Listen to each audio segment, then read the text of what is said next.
ഇന്ന് ആവിയിൽ വേവിച്ചെടുത്തിട്ടുള്ള ഒരു അടിപൊളി റെസിപ്പിയാണ്. ബ്രേക്ക്ഫാസ്റ്റ് ആയിട്ടും സ്നാക്ക് ആയിട്ടും കഴിക്കാം. അതിനായിട്ട് ഒരു കപ്പ് ബിരിയാണി റൈസ് ഒരു 3 മണിക്കൂറെങ്കിലും കുതിർത്തിയിട്ട് വെള്ളം എല്ലാം വാർത്ത് കളഞ്ഞതിന് ശേഷം മിക്സി ജാറിലേക്ക് ഇടാം. ഇതിലേക്ക് 6 ടേബിൾ സ്പൂൺ ചിരുവിയ തേങ്ങ, ഒരു മുട്ട, അര കപ്പ് വെള്ളവും കൂടി ചേർത്തിട്ട് നന്നായിട്ട് തരിയൊന്നുമില്ലാതെ അരച്ചെടുത്തിട്ട് ഒരു ബൗളിലേക്ക് ഒഴിച്ചിട്ടുണ്ട്.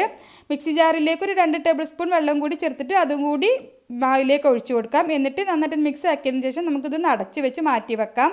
ഇനി പാനിലേക്ക് ഒരു 2 ടേബിൾ സ്പൂൺ വെളിച്ചെണ്ണ ഒഴിക്കുക. അതിലേക്ക് കുറച്ച് കറിവേപ്പിലയും ഒരു വലിയ സവാള കട്ട് ചെയ്തതും ആവശ്യത്തിന് ഉപ്പും ചേർത്തിട്ടൊന്ന് വഴറ്റാം. ഇനി ഇതിലേക്ക് 2 പച്ചമുളക് കൂടി ചേർത്തിട്ട് നന്നായിട്ടൊന്ന് വഴറ്റിയതിന് ശേഷം ഒരു ടീസ്പൂൺ ഇഞ്ചി വെളുത്തുള്ളി പേസ്റ്റ് കൂടി ചേർത്തിട്ട് നന്നായിട്ട് ഒന്നുകൂടി ഒന്ന് വഴറ്റിയെടുക്കാം.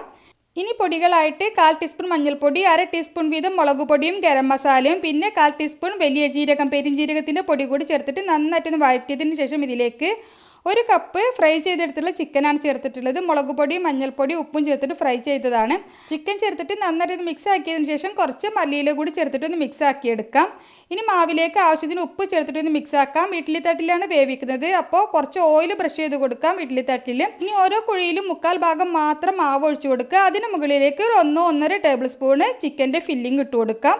അപ്പോൾ ഞാനിതുപോലെ എല്ലാ തട്ടിലും ഒഴിച്ചിട്ടുണ്ട്. ഇനി നമുക്കൊരു 10 മിനിറ്റെങ്കിലും ആവി കയറ്റിയെടുത്താൽ അടിപൊളി സ്നാക്കാണ്. നമുക്ക് ഏത് സമയത്ത് വേണമെങ്കിലും കഴിക്കാൻ പറ്റിയിട്ടുള്ള നല്ല ടേസ്റ്റി ആയിട്ടുള്ള സ്നാക്കാണ്.